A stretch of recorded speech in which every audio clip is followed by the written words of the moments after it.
Ya inicia Clic Noticioso en la emisora labuenaradiopanamá.com con los periodistas Rogelio Donican y Rubén Polanco. Síguenos en redes sociales y haz tus comentarios. Somos Clic Noticioso.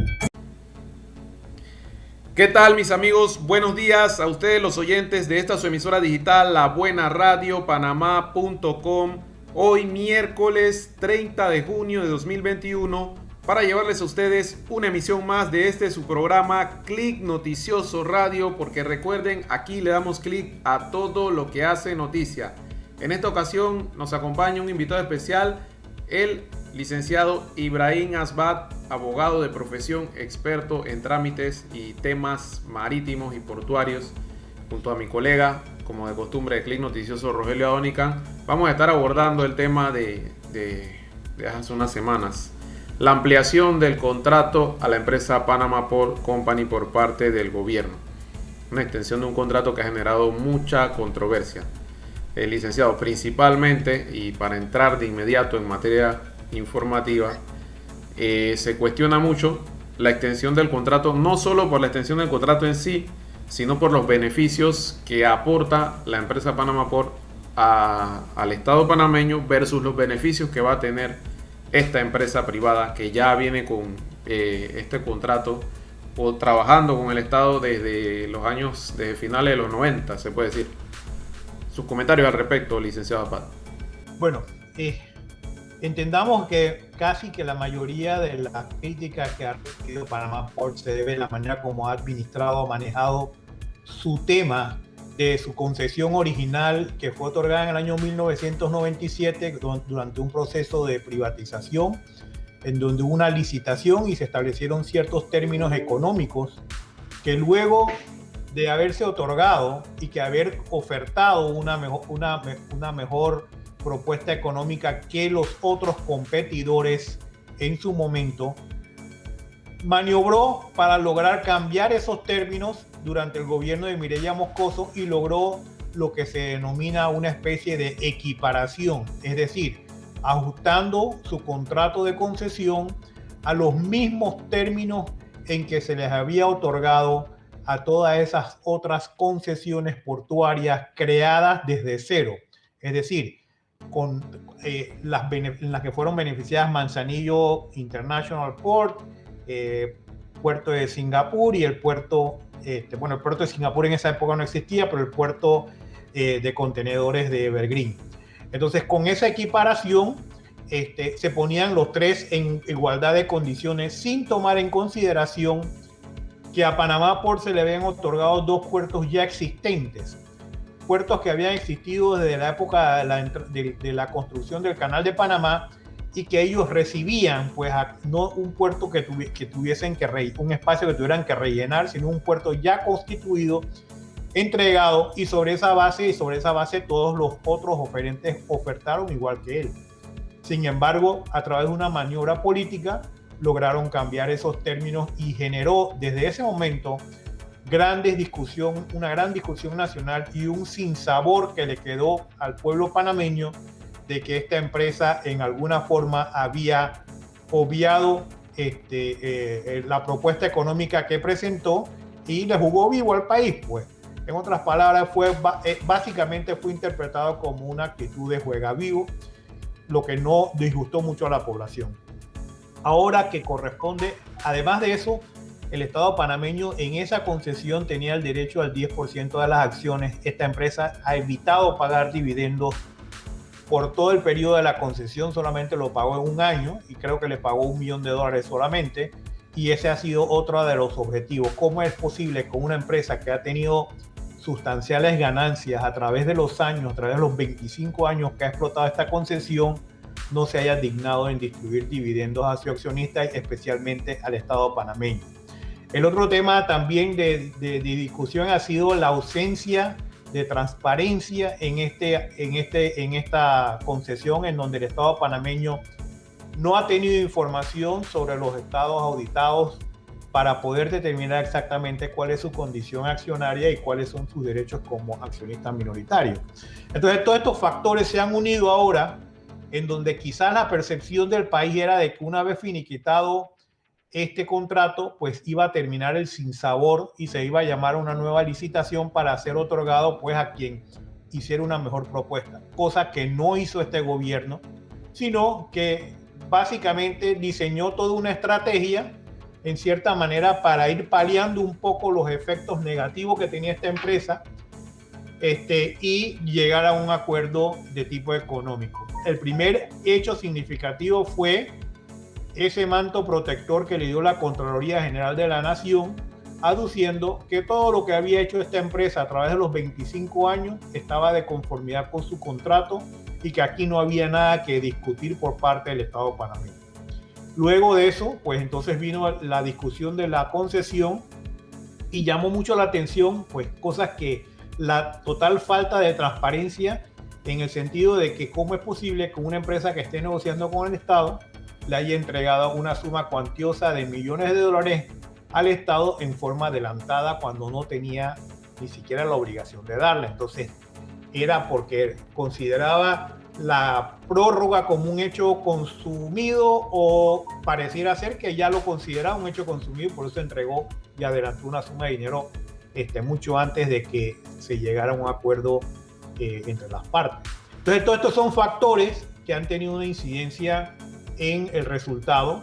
Si usted ve, a pesar de tanto rechazo público y de tantas críticas que se han producido, el Estado no ha tenido ningunos agentes defensores del proyecto, ni siquiera se ha dignado en juiciosamente salir a los medios de comunicación y explicar qué se logró con ese contrato, con esa prórroga, por qué se otorgó y cuáles son los beneficios que va a recibir el país, sino que lo único que hizo es presentar un comunicado y decir, bueno, esto es lo que conseguimos y cambio fuera, y nadie más ha salido a decir absolutamente nada. Entonces eso irrita a la opinión pública. Yo sé que a este gobierno le vale un bledo a la opinión pública, porque eso lo ha demostrado a través de este año, especialmente en la época en donde le vale un bledo lo que diga la opinión pública. Es cierto, el país está acostumbrado a cambiar gobierno cada 5 años, pero lamentablemente este gobierno todavía le hace falta 3, y esa espera es muy larga para un cambio constitucional, para un cambio de gobierno. Sí, sin embargo, no se dignan, es decir, no cumplen con su función de informar los actos públicos que realizan en nombre del Estado panameño. Don Ibrahim, a esa parte iba. ¿Por qué tanto secretismo en esto, ¿cómo se puede decir? En los contratos, el del 97 hasta ahora, y la otra para el mismo Casadita, la pregunta es si era obligatorio extenderle el contrato a Panama Ports. Bueno, lamentablemente nuestros gobiernos se han caracterizado por estar constituidos generalmente, o sea, por personas mediocres o por malandrines. Esa es la realidad. Porque para negociar un contrato con una empresa portuaria, uno por lo menos tiene que saber cuáles son las tarifas y los términos en los cuales se han otorgado otros puertos similares alrededor del mundo.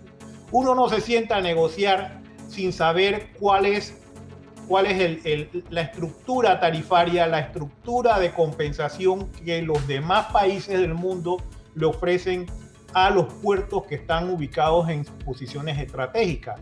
Cuánto se cobra en Ámsterdam o en Rotterdam, por ejemplo, cuánto se cobra en Pireo, cuánto se cobra en Hong Kong, cuánto se cobra en los puertos más importantes del mundo, en Estados Unidos. Y entonces sobre esa base tratar de llegar a un acuerdo.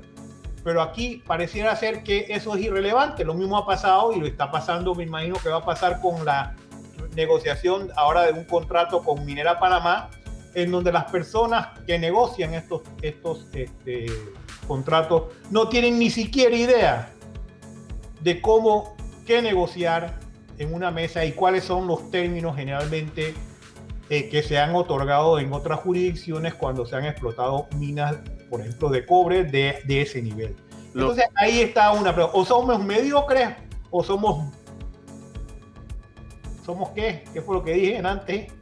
Malandrines. Malandrines. Entre las dos cosas. De ahí no salimos, ¿no? Pero esa es la pregunta también que me llama la atención. Hay una figura que tiene 3 roles en esto. Leía que había el señor es asesor del gobierno, es parte de la AMP y es parte de Panama Ports Company. y él es una de las personas que estaba negociando el contrato. Él no solamente es eso, él también... Entonces, ¿cómo tú tienes tres sombreros, ¿no? En esta cosa? ¿Cómo llegas? Bueno, mira, en Panamá, lamentablemente, mira, si usted observa cuando se habla de inversión extranjera, aquí se habla de que hay una oficina que se llama Pro Panamá, entonces está dirigido por una persona, a la vez tiene a un ministro consejero que dice es el que encargado de las inversiones, ¿me explico? Y el que sobre la cual tiene que ver con todo lo que tiene que ver con inversiones extranjeras, y a la vez tiene el Ministerio de Comercio, que es supuestamente el ministerio donde todos los que vengan a hacer una inversión deben ir primero, ¿no? Entonces aquí hay esta incompatibilidad de tres personas dirigiendo, y pareciera ser que estamos en un juego de piñata cada vez que llega una empresa extranjera a ver quién es el que lo atrapa primero, o va a ser Pro Panamá, o va a ser el ministro consejero, o va a ser el Ministerio de Comercio. Aquí realmente no se sabe cuál es el vínculo, cuál es el vehículo necesario para poder realizar una inversión en el país, siempre y cuando provenga del exterior. Lo otro que podía, disculpa Rubén que me he entendido, pero a ciertas luces es un contrato que no nos beneficia. ¿Qué tanto pierde Panamá concesionando este puerto 25 años más? Bueno, yo no sé si realmente con los nuevos términos establecidos nos beneficia o no nos beneficia. Esa es una obligación que le corresponde al Estado primero determinar. Aquí lo único que hemos sabido es que se prorrogó un contrato por 25 años más y se hablaron de unas sumas de dinero. Se hablaron de unas sumas de dinero que se dieron en adelantos antes de que se llegara a un acuerdo. Y se habla de sumas de dinero en donde se establecen montos, pero no sabemos si esos montos establecidos son por los próximos 25 años. Es decir, si tú me dices a mí 100 millones de dólares dividido en ¿cómo que se llama? En 100 millones de dólares en 25 años son 4 millones de dólares por año lo que estaría entregando.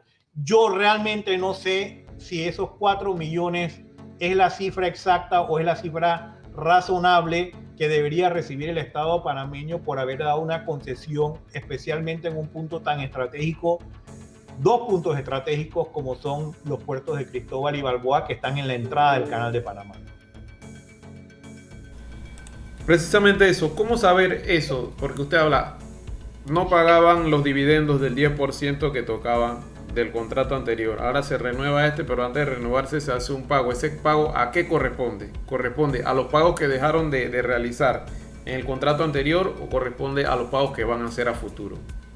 Realmente no sabemos porque se hablan de dividendos adelantados, no son sobre dividendos que se van a generar y que se están pagando por delante o fueron dividendos de sumas. Es decir, realmente el Estado tiene que salir a explicar con lujo de detalle exactamente cuál es el tipo de operación, más cuando todo el país tiene una percepción muy negativa de Panama Ports. Lamentablemente la tiene, como la tiene también de Minera Panamá, una percepción muy negativa cuando no tiene contrato y sin embargo está exportando no solamente cobre, sino otros materiales metálicos como el oro y la plata, y realmente las sumas son de miles de millones de dólares lo que se están exportando. Entonces Panamá tiene que saber exactamente qué es lo que va a recibir a cambio de haber otorgado esas concesiones. También esto es importante de que se da este contrato, pero hay un componente importante que es el Canal de Panamá, ¿no? Que depende mucho de la operación de estos puertos. ¿Cómo entiendo, según lo que usted explica, que hay una afectación más que todo por los dividendos que recibe el Estado? ¿Pero esto afecta directamente al canal, sí o no? Bueno, afecta al canal en el sentido, el puerto se ha visto beneficiado con la expansión del canal, eso sin duda alguna es así. Es decir, ahora pasan mucho más barcos contenedores de mayor dimensión y calado a través de las nuevas esclusas. Eso significa que las operaciones portuarias tienen que haber mejorado bastante con la expansión. Que eso fue catalogado en su principio en el año 97, no, porque en ese momento nadie estaba hablando de una expansión. Ese es un beneficio que se ha recibido. El otro beneficio que se ha recibido también es la autopista Panamá-Colón. En 1997 no existía la autopista Panamá-Colón, así que desde el punto de vista logístico, el movimiento de contenedores por carretera también ha mejorado. Entonces hay ciertas cosas que se hubiesen podido atender viendo esas ventajas adicionales que se tienen. Pero lo peor del caso es el constante obstáculo que Panama Ports ha puesto sobre la posibilidad de que se construya otro puerto en el Pacífico panameño, especialmente los obstáculos que puso para la construcción del puerto en Farfán, los obstáculos que puso y sigue poniendo sobre la construcción del puerto de Corozal. Son maniobras manipuladoras en donde el Estado no ha podido ponerle el cascabel al gato. Pareciera ser que aquí el que decide es Panama Port y no decide el Estado panameño cuál es su política portuaria y qué es lo que quiere hacer para el mejor interés del país. Se ha sometido a esos vaivenes de esta empresa y en la cual también ha tenido, y no lo podemos negar, un contubernio con muchos diputados de la Asamblea Nacional que se han prestado para este tipo de juego sin valorar el interés nacional que es que esto se desarrolle. Mire, la actividad portuaria en Panamá surge por un interés de empresas extranjeras. En Panamá nunca ha existido una política de desarrollar la actividad portuaria. Panamá adquirió los puertos de Balboa y de Cristóbal en el año 1979 y se lo entregó a una autoridad que se llama Autoridad Portuaria Nacional, que fue la que explotó o que básicamente tenía el control. Panamá produjo pérdidas todos esos años, es decir, no había manera que esa actividad se desarrollara. ¿Cuándo empezó a desarrollarse la actividad portuaria? Cuando un empresario panameño que se llamaba Lu Rodín tenía una empresa que se llamaba Motores Internacionales y que él distribuía los famosos carros Lada. Y los carros Lada los distribuía a nivel de Latinoamérica. Y tenía, es decir, estos vehículos se vendían muy bien en América del Sur. ¿Qué hizo él? Él tuvo la necesidad de tener un puerto en donde pudiesen bajar esos carros, quedarse de ahí entonces ir en diferentes... Esa actividad surge por necesidad del señor Lu Rodín y su empresa Motores Internacionales. Luego de ciertos años, es decir, fue el que consigue la primera concesión privada. Luego de ciertos años esa empresa fue adquirida por una empresa americana en un acuerdo de participación con el grupo Mota. Y ahí sale la compañía Manzanillo International Port, MIT. El MIT surge como producto de la compra de un puerto y después el desarrollo por parte de Stevedoring Services of America, una empresa americana, y el grupo Mota. Ellos desarrollan ese puerto en Cristóbal. Cosa que desde que adquirió el puerto de Cristóbal, Panama Port le ha prestado mucho más énfasis al puerto en el Pacífico Balboa que en el Atlántico. Y eso fue de ahí, fue como una vez que viene el proceso de privatización en el gobierno de Ernesto Pérez Valladares, es que empieza el interés de muchas empresas de ver esa posibilidad de desarrollar la actividad portuaria en Panamá y llegan varios jugadores internacionales en la cual la mejor propuesta económica en ese momento la tenía Panama Ports y por eso le fue otorgada a Panama Ports. Las otras empresas portuarias que llegaron aquí a Panamá llegaron con posterioridad porque Panamá permitió la privatización, el desarrollo portuario privado, es decir, que una empresa extranjera pudiese venir a Panamá, obtener una concesión de puerto y explotar la actividad portuaria desde Panamá. Y así llegó Evergreen y así llegó Panamá, el puerto de Singapur en el año 2006 o 2007 en el gobierno de Martín Torrijos. Otras empresas han estado interesadas en entrar, sin embargo, Panama Port ha sido una de las que mayores obstáculos le ha puesto a través de todas estas argucias legales a efectos de impedir que nuevas empresas puedan llegar y explotar también la actividad. Yo creo que hay espacio para todos. Lamentablemente, la experiencia con Panama Port no ha sido la más satisfactoria. De repente, viendo lo de Panama Port, ¿cómo se puede saber si se han cumplido durante todos estos años? Porque hay una de las constantes que dice mucha gente, trayendo un poco lo del deporte, hablaba de los cuadros deportivos que estaban ahí, que los tomó la empresa y ellos prometieron hacerlo en otro lugar. Entonces, eso es lo mínimo que podían hacer, don Ibrahim, y no lo hicieron. O sea, ¿cómo estamos conscientes nosotros de que están cumpliendo con sus obligaciones? Bueno, eso no fue suficiente. Yo creo que el Estado tuvo que indemnizarlo porque parte de lo que supuestamente decía su concesión fue afectado por el corredor, por las carreteras que se construyeron por ese área, y Panamá tuvo que compensarlo por esas limitaciones que se le generaron.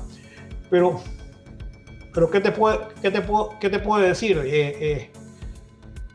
La Contraloría le dio una carta blanca a Panama Ports y dijo que todo estaba en orden. Entonces, prima facie, para los propósitos del gobierno y para el propósito del Estado, ya hay como un sello de aprobación de que todo está en orden. Porque la Contraloría supuestamente revisó. Habría que preguntarle al Contralor que haga declaraciones y diga realmente que él lo encontró todo bien y cuáles fueron, y se le puede hacer las preguntas necesarias a él, pues, que fue el que dio ese sello de aprobación recientemente. O sea, tenemos a 25 años, lo que vemos ahora, otro compromiso con Panamá Ports, que también puede extenderse más. De repente no lo veamos nosotros y puede que se extienda más allá.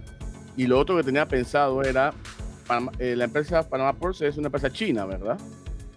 Es una empresa china, correcto. ¿Qué tan beneficiosos son nuestras relaciones con Estados Unidos que la entrada del canal de Panamá, una empresa china, casi domine el área? Bueno, eso fue objeto de algún tipo de acidez cuando se le otorgó ese contrato, pero bueno, fue a valor, así que en ese momento las condiciones económicas que ofrecía esta empresa eran mucho más satisfactorias y la decisión política fue otorgársela a ella. Yo creo que las circunstancias ahora han cambiado un poco, y creo que se puede paliar esa medida siempre y cuando exista la posibilidad de que hayan otros puertos que limiten esa posibilidad de que la empresa china, pues esta sea pues una empresa que monopolice la actividad en la entrada del canal. Yo creo que por razones estratégicas Panamá debe pensar en buscar otras opciones adicionales y que se desarrollen otros puertos en el lado Pacífico. Se ha hablado mucho de retrotraerse o anularse por la vía legal este acuerdo, o en el caso de que Panamá no hubiese renovado este contrato con Panamá Ports, el Estado hubiese corrido el riesgo de demandas millonarias. ¿Qué hay de cierto en esto? Porque entiendo que también el gobierno tiene la potestad de velar por los mejores intereses del país. Bueno, mira, eso de las demandas, para todo puede haber una demanda. Mañana te demandan por calumnia e injuria y te ponen una demanda civil por 1 millón, de que tú lo vayan a poder cobrar o que lo vayan a poder justificar. Digo, es parte de un litigio. Es decir, el Estado panameño le han puesto una cantidad de solicitudes de arbitraje. Panamá los ha ganado, los ha ganado todos hasta por ahora. Ha ganado todas las demandas que le han puesto empresas privadas a través de los sistemas internacionales de resolución de conflictos. Así que eso realmente no me quita el sueño. Yo creo que le quitaría más el sueño a una empresa perder una concesión tan importante como estar en Panamá y tener un puerto en la entrada del canal. Eso creo que tendría mucha mayor importancia para una empresa portuaria del nivel de Hutchison One Port. Tendríamos la oportunidad de saber qué dicen los dos contratos, el del 97 y el actual hasta. El 97 sí aparece en el registro público. Hoy oí a un abogado de apellido Ruiz mencionar de que existe un decreto que lamentablemente no aparece en la Gaceta Oficial y que él va a presentar una demanda y que inclusive fue alegado o presentado en un recurso presentado en la Corte Suprema de Justicia, y ahora ese decreto no aparece. Entonces habría que ver exactamente qué fue lo que pasó ahí, si el Estado panameño se metió un gol así mismo, se metió un autogol o qué pasó ahí, ¿no? Pero eso es una cuestión que digo, lo escuché esta mañana y sería objeto de ver exactamente qué fue lo que pasó ahí. Ahora, la oportunidad ideal también para que Panamá desarrolle, en base a esta mala experiencia para nosotros los panameños, para todo el país, que desarrolle una política portuaria adecuada. Mientras al país lo limpiemos de los piratas y lo limpiemos, es decir, en Panamá, con la actitud que tienen muchas de estas figuras que llegan al gobierno, lo único que atrae son piratas internacionales que ven aquí en una oportunidad para hacer un negocio redondo, cerrado, me explico, de ganarse una concesión para revenderla, buscar a otras personas que lo administren y lo manejen y ganarse un billete en el medio. Entonces, mientras seamos así, vamos a ser un país que vamos a traer piratas, lamentablemente. Pero parte de la culpa es de los que llegan al gobierno, que realmente no tienen un interés marcado, no tienen un interés nacional, no tienen un interés legítimo, sino que tienen un interés personal muy propio, ¿no? De ver cómo hacer del cargo público un negocio. Y esa es nuestra lamentable suerte, ¿no? De todos estos años en donde hemos estado viviendo de escándalos y después nos quejamos que estamos en listas grises, que estamos en las peores rankings de corrupción, que estamos en las listas negras de la OECD y vamos a estar en todas listas, pero si no hay un cambio conductual importante por parte de la clase política y que todos nos ajustemos a las reglas de transparencia, este juego va a seguir igual. Así es, gracias. Agradecemos la participación del licenciado Ibrahim Asbat, abogado de profesión, experto en trámites bancarios. En su momento fue director de la policía, pero se ha dedicado más que todo a el ámbito del derecho marítimo, analizando en el día de hoy el tema de el nuevo contrato, la concesión, la extensión de este contrato a la empresa Panama Port Company por parte del Estado panameño por 25 años más. Un acuerdo que ha sido muy cuestionado, sobre todo por los beneficios que aporta la empresa al gobierno o al Estado panameño versus los beneficios que obtendrá como empresa privada por la operación de los puertos aquí en Panamá. Así que le agradecemos la participación al doctor Ibrahim Asbat. De igual forma, recordándoles antes de finalizar que pueden seguirnos a través de nuestras redes sociales, en Twitter, en Instagram, en Facebook y en YouTube, @clicnoticioso. De igual forma pueden hacer sus sugerencias, comentarios o críticas al correo electrónico clicnoticioso507@gmail.com. Así que por lo pronto despedimos este programa y nos vemos el próximo miércoles con una emisión más de su programa Clic Noticioso Radio a través de su emisora digital labuenaradiopanamá.com. Hasta la próxima. Saludos. Saludos. Vale,